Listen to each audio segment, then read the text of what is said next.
When you're here, you forget you're in the city. We have no electricity, no phone booths.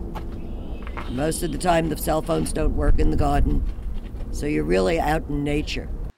Out in nature is really Brooklyn, at FLOYD Bennett Field, a former airport, now a historical site in the Gateway National Park.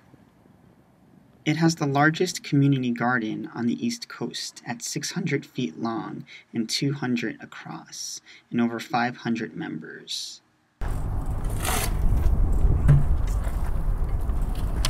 Beneath the tranquility at the garden, many people are concerned about a natural gas facility a company wants to build 200 feet away.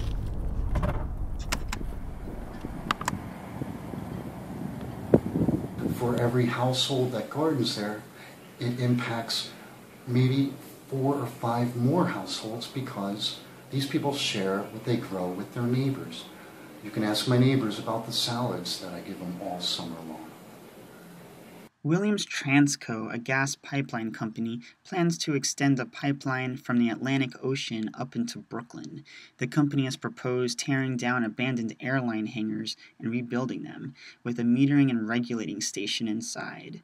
Several gardeners are concerned the station will threaten the garden and the park space with flammable gas spills and toxic chemicals.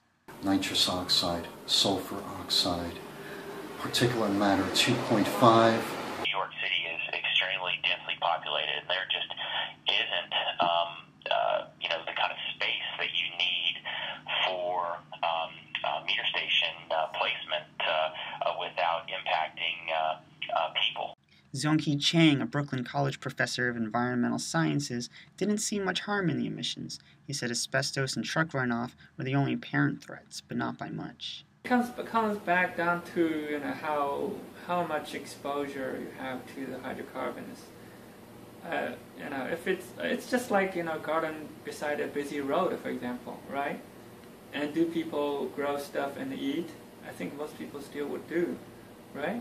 Yeah. And you just have to really wash it carefully. Just have to take some common sense basically.